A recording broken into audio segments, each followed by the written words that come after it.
Hi students, welcome back to our channel Achieve Excellence in Commerce by Mansi Zaveri. So आज हम statistics में chapter number 2 उसमें MCQ solve करने वाले हैं.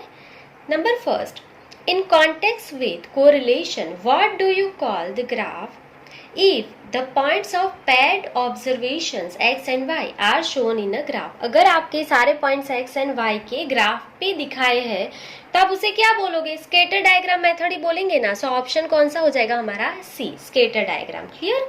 चलिए next. Which kind of the correlation exists if the following scatter diagram is of two variables x and y? तो यहाँ पे देखो, ये जो आपका ग्राफ है नीचे से ऊपर जा रहा है. आपका ग्राफ नीचे से ऊपर जाएगा और सारे पॉइंट्स एक ही लाइन पे होंगे. तो ये कौन सा है? परफेक्ट पॉजिटिव कोरिलेशन है. मैंने बहुत बार आपको सिखाया है. ये कौन सा है? Perfect positive correlation. So option कौन सा है आपका? ए. ठीक है. अगर सिमिलर वे में अगर ये ग्राफ ऊपर से नीचे आता तो ये परफेक्ट नेगेटिव होता. ठीक है. सारे पॉइंट्स अगर इसी डायरेक्शन में ये लाइन में ही होते आपके सारे पॉइंट्स एक्स एंड वाई के, तो ये कौन सा हो जाता? परफेक्ट नेगेटिव हो जाता. क्लियर? चलिए आगे देखेंगे. Which kind of the correlation exist if the following scatter diagram is of two variables X and Y? So ये जो ग्राफ में पॉइंट्स है सारे आप देख सकते हो कि ऊपर से नीचे आ रहे हैं और ये जो आपकी एक लाइन होगी उसी के अराउंड है. ये जो एक लाइन होगी उसी के अराउंड है, उसी के ऊपर नीचे है. तो ये परफेक्ट, ये लाइन के ऊपर ही नहीं है, इसके लिए परफेक्ट नेगेटिव नहीं है ये, पर कौन सा हो जाएगा? पार्शियल नेगेटिव हो जाएगा. सो पार्शियल नेगेटिव कोरिलेशन है ऑप्शन डी. तो ये मैंने सारे ग्राफ आपको सिखाए ही है. ठीक है. ये ऊपर से नीचे आ रही है लाइन आपकी और इसी लाइन के अराउंड ये आपके सारे पॉइंट्स हैं. तो इसके लिए ऊपर से नीचे आएगी तो नेगेटिव, और सारे एक लाइन पे नहीं है पॉइंट्स, इसके लिए ये पार्शियल नेगेटिव हो जाएगा. क्लियर? चलिए, और अगर ये ऐसा होता, ये कहीं पे भी पॉइंट्स होते यहाँ पे, और ये ना ही नीचे से ऊपर जा रही लाइन पे होते ना ही ऊपर से नीचे आ रही लाइन पे होते, तो ये क्या हो जाता? लेक ऑफ कोरिलेशन हो जाता. ये कौन सा हो जाता? लेक ऑफ कोरिलेशन, मतलब r इज इक्वल टू 0 हो जाता. क्लियर? तो सारे ग्राफ आ गए. यहाँ पे नीचे से ऊपर जा रहे हैं, ये परफेक्ट पॉजिटिव, ये परफेक्ट नेगेटिव, ये पार्शियल नेगेटिव. और अगर ऐसा होता ऊपर की तरफ जाते पर पॉइंट्स ऐसे थोड़े ऊपर नीचे इसी पॉइंट के नजदीक होते, तो ये कौन सा हो जाता? Partial positive. और ये कुछ भी कहीं पे भी पॉइंट्स होते तो ये हो जाता लेक ऑफ कोरिलेशन. हमने सारे ग्राफ सीखे ही है. चलिए आगे बढ़ेंगे. Number 4, what is the value of r if all the points plotted in a scatter diagram lie on single line only? अगर आपके स्केटर डायग्राम पे जो पॉइंट है वो एक ही सिंगल लाइन पे होंगे तो r की वैल्यू क्या होगी? तो या तो वो नीचे से ऊपर जाएगी लाइन, या तो ऊपर से नीचे आएगी. ठीक है. तो अगर ये नीचे से ऊपर जाएगी तो ये परफेक्ट पॉजिटिव है, तो r इज इक्वल्स टू 1 होगा. और अगर ये होगा तो परफेक्ट नेगेटिव, मतलब r इज इक्वल्स टू -1 होगा. तो आपका आंसर क्या आ जाएगा? 1 और -1. ठीक है. आपका आंसर क्या आ जाएगा? 1 और -1. Next, What is the range of the correlation coefficient r? r की रेंज क्या है आपको पता है? हर एक समय हम जब आंसर कैलकुलेट करते तो आपको पता ही है आपका आंसर -1 से +1 के बीच में आता है, और आपका आंसर -1 भी आ सकता है और +1 भी आ सकता है. देखो यहाँ पे r is equals to -1, r is equals to +1, ये भी हमारा आंसर होता है ना. तो देखो -1 से +1 के बीच का ही नहीं आएगा, सिर्फ ये नहीं आएगा. Is less -1 is less than or equals to r is less than or equals to 1. इसका मतलब क्या है? r इज बिटवीन -1 टू +1, और वो -1 की वैल्यू भी लेगा, +1 की वैल्यू भी लेगा. आपका आंसर +1 भी आ सकता है, -1 भी आ सकता है, और उसके बीच का कोई भी आ सकता है, उसके आगे नहीं जाएगा. क्लियर? चलिए next. The measurement unit of a variable weight is kg and that of height is centimeter. What can you say about the measurement unit of the correlation coefficient between them? तो यहाँ पे आपको पूछा है correlation coefficient का यहाँ पे unit क्या होगा. तो आपको पता ही है जब भी हम r लिखते हैं तो उसमें कोई यूनिट नहीं लिखते, it is free from unit. Value variable जो भी आपका x है या y है उसका कोई भी यूनिट हो, पर r का कोई भी यूनिट नहीं होगा। मैंने प्रॉपर्टीज में बहुत अच्छे से आपको सिखाया है कि x का कोई भी यूनिट चाहे हो, y का चाहे जो भी यूनिट हो, पर r का कोई भी यूनिट नहीं होता है। So does not have any unit, r का कोई भी यूनिट नहीं होता है। हम फाइनल आंसर में कभी भी यूनिट नहीं लिखते हैं, ये आपको पता है। क्लियर? चलिए नेक्स्ट आगे बढ़ेंगे। Number 7, which kind of the correlation can be obtain if the two variables are varying in opposite direction in constant proportion. अगर आपको क्या पूछा है कि अगर आपके दो वेरिएबल ऑपोजिट डायरेक्शन में जा रहे हैं कांस्टेंट प्रोपोर्शन में, मतलब एक इंक्रीज होगा तो दूसरा डिक्रीज ही होगा, और दूसरा यहाँ पे डिक्रीज होगा, पहला डिक्रीज होगा तो दूसरा इंक्रीज ही होगा, मतलब दोनों ऑपोजिट डायरेक्शन में है। देखो दोनों ऑपोजिट डायरेक्शन में है, चाहे एक इंक्रीज हो तो दूसरा डिक्रीज होगा, ये डिक्रीज हुआ तो दूसरा इंक्रीज ही होगा। तो ये अगर ऑपोजिट डायरेक्शन में है, कांस्टेंट प्रोपोर्शन में है और ऑपोजिट डायरेक्शन में है, तो ये कौन सा हो जाता है? Perfect negative. और अगर सेम डायरेक्शन में होता तो ये परफेक्ट पॉजिटिव होता। क्लियर? सेम डायरेक्शन में चेंज होता है तो पॉजिटिव, ऑपोजिट डायरेक्शन में चेंज है तो ये नेगेटिव, और कांस्टेंट प्रोपोर्शन है तो ये परफेक्ट नेगेटिव हो जाएगा। क्लियर? चलिए, सो कौन सा है ऑप्शन? परफेक्ट नेगेटिव कोरिलेशन, मतलब हमारा ऑप्शन बी आएगा। क्लियर? चलिए नेक्स्ट पेज पे जाएंगे। Number 8. What does the numerator indicate in the formula for calculating the correlation coefficient by Karl Pearson method? Karl Pearson की मेथड के सारे फॉर्मूला याद कर लो, उसके न्यूमरेटर में क्या आता है? So product of variance of X and Y, covariation of X and Y, variance of X, variance of Y. तो ये वाला फॉर्मूला कौन सा है आपका? आर का। R is equal to covariation of x Y divide by S of X into S of Y, हमारा short question का फॉर्मूला है ना। तो न्यूमरेटर में क्या आता है? Covariance of X and Y आता है। सो आपका आंसर क्या आएगा? B, option B. क्लियर? चलिए next. Number 9, which of the following values is not possible as a value of R. तो आपको पता ही है आर की वैल्यू -1 से लेके +1 के बीच में ही आएगी, इससे ज्यादा 1 भी आ सकती है, -1 भी आ सकती है, पर उससे बाहर नहीं आएगी। तो देखो 0.99 ये दोनों के बीच में ही है तो ये पॉसिबल है। -1.07 ये पॉसिबल नहीं है। -0.85 ये दोनों के बीच में ही आएगी, 0 भी ये दोनों के बीच में आता है। कौन सा पॉसिबल नहीं है? बी, -1.07 ये पॉसिबल नहीं है। क्लियर? क्योंकि ये रेंज में ही आपका आंसर होना चाहिए।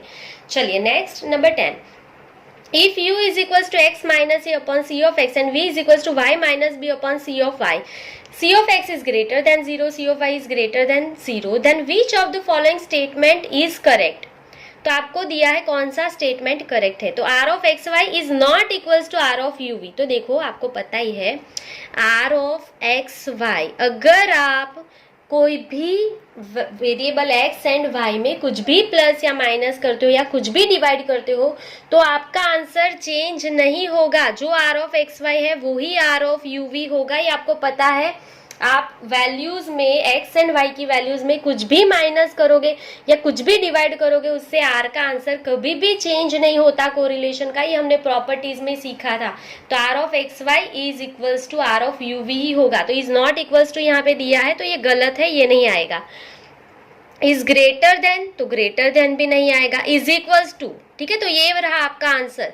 Are of x Y is always equals to are of you v, क्योंकि आप उसमें कुछ भी माइनस करो या कुछ भी डिवाइड करो सो उससे आपके आंसर कोरिलेशन में कुछ भी चेंज नहीं होता है। क्लियर? और यहाँ पे लेस देन लिखा है तो ये भी गलत है। सो आपको आंसर मिल गया सी।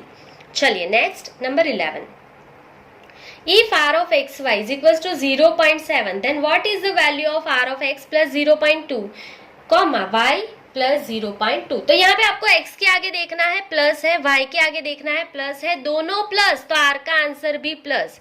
देखो ये हमने इलिस्ट्रेशन में सीखा है, इलिस्ट्रेशन अच्छे से देख लेना, लास्ट का ही शायद क्वेश्चन था ये, मैंने सिखाया है अच्छे से।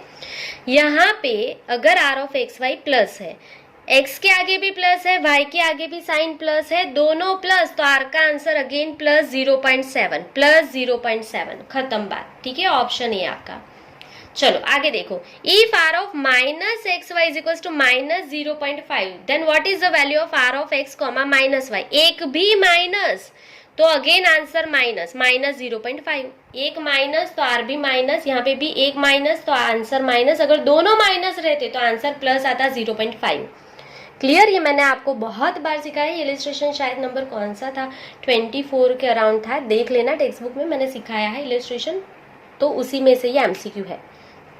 चलिए आगे बढ़ेंगे। Number 13, What is the value of the rank correlation coefficient if summation of d square is 0? So यहाँ पे आपको क्या बोला है, अगर आपका summation of d square 0 है तो r की वैल्यू क्या होगी? तो आपको फॉर्मूला तो पता ही है, यहाँ पे मैं लिख रही हूँ formula r is equals to 1 minus 6 summation of d square upon n in bracket n square minus 1 is equals to 1 minus, आपको क्या बोला, summation of d square 0 है तो 6 into 0 divide by n in bracket n square minus 1. So 1 minus 6 into 0 is 0. 0 divided by anything is 0. So 1 minus 0. Answer is again 1. So answer is 1. Clear? चलिए अगर आपका submission of d square 0 है तो ये सारा 0 हो जाएगा. So 1 minus 0. Answer is 1. Clear? चलिए आगे बढ़ेंगे. Number 14. In the method of rank correlation in usual notation, if r of x is equals to r of y for each pair of observation, then what is the value of the r? Again आपको क्या बोला है, जो r of x है वही r of y है, जो rank x ने दिया वही रैंक y ने भी दिया, दोनों इक्वल है, तो आपका डिफरेंस क्या हो जाएगा, 0 हो जाएगा. देखो जो रैंक इसने दिए फर्स्ट नंबर पे, उसी को रैंक यहाँ पे नंबर y ने भी सिमिलर दिया है, कोई डिफरेंस नहीं है. सो d 0 हो जाएगा, तो सबमिशन ऑफ डी स्क्वायर भी 0 हो जाएगा. तो अगेन ये वाला सम ही हो गया, so r is equals to 1 minus 6 submission of d square upon n in bracket n square minus 1, ये हमारा फॉर्मूला है. तो 1 minus again 0, so answer is 1. देखो 1 माइनस वापस ये 0 हो जाएगा, तो आंसर इज ऑल्सो 1. क्लियर? अगर दोनों में कुछ डिफरेंस ही नहीं है, इसने जो रैंक दिया वो ही सेम टू सेम इसी ने दिया, y ने भी सेम रैंक दिया, r of x is equals to r of y है, तो d 0 हो जाएगा. d 0 तो सबमिशन ऑफ डी स्क्वायर भी 0, तो ये सारा कुछ 0 हो जाएगा. Clear?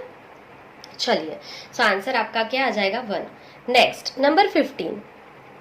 In the method of rank correlation what is the sum of differences of the ranks of two variables. तो आपको पूछा है सबमिशन ऑफ डी हर एक सम में क्या होता है, तो सबमिशन ऑफ डी कोई भी सम ले लो 0 ही होता है. सो answer is a. Rank correlation method में जो डिफरेंस का स्क्वायर होता है वो क्या हो जाए, submission of d square is 0. Clear? चलिए next number 16. In the method of rank correlation, if the rank of two variables are exactly in reverse order, then what is the value of r? Again आपको बोला है दोनों जो है reverse order में है, मतलब एक इंक्रीज होगा तो दूसरा डिक्रीज होगा, पहला डिक्रीज होगा तो दूसरा इंक्रीज होगा, दोनों रिवर्स ऑर्डर में है. तो ये कौन सा है, परफेक्ट नेगेटिव. परफेक्ट नेगेटिव में आर की वैल्यू कैसे होती है, -1. परफेक्ट नेगेटिव है ये, रिवर्स ऑर्डर में है ना, तो परफेक्ट नेगेटिव, तो आर क्या होता है, -1. सो हमारा ऑप्शन कौन सा है, B. R is equals to -1. Clear? चलिए नेक्स्ट पेज पे जाएंगे. Number 17. In usual notation, which term is added in submission of d square for each repeated observation in the rank correlation? तो submission of d square में अगर कुछ भी repeat होता है तो हम क्या ऐड करते हैं, CF ऐड करते हैं, और CF का फॉर्मूला क्या है, m cube minus m upon 12. सो कौन सा है आपका ऑप्शन, m क्यूब माइनस 1 नहीं आता, m cube minus m upon 12. So आपका आंसर क्या है, B, option B.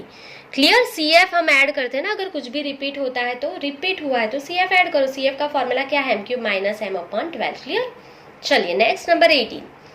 Which kind of correlation will you get between the number of units sold and its revenue at constant price? मतलब क्या बोला है कि अगर प्राइस में कुछ चेंज नहीं हो रहा है तो सेल एंड रेवेन्यू के बीच में कैसा रिलेशन है. तो आप ये सोचो, सेल इंक्रीज हो रहा है, आपने ये पेन का सेल किया, ठीक है, ये सेल ही होती जा रही है, तो सेल बढ़ेगा इस पेन का, तो इसकी रेवेन्यू भी तो इंक्रीज होगी, इससे मिलता पैसा भी तो इंक्रीज होगा.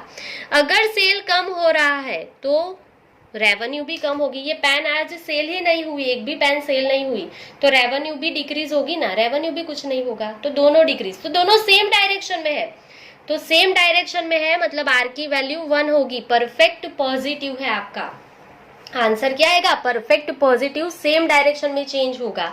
सो कौन सा ऑप्शन है परफेक्ट पॉजिटिव, मतलब आपका ऑप्शन आ जाएगा ए। क्लियर।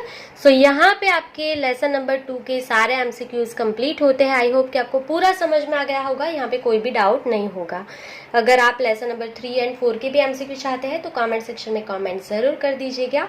सेक्शन बी जो है हम नेक्स्ट वीडियो में देख लेंगे। सो आज के लिए बस इतना ही। Thank you for watching, keep learning, take care.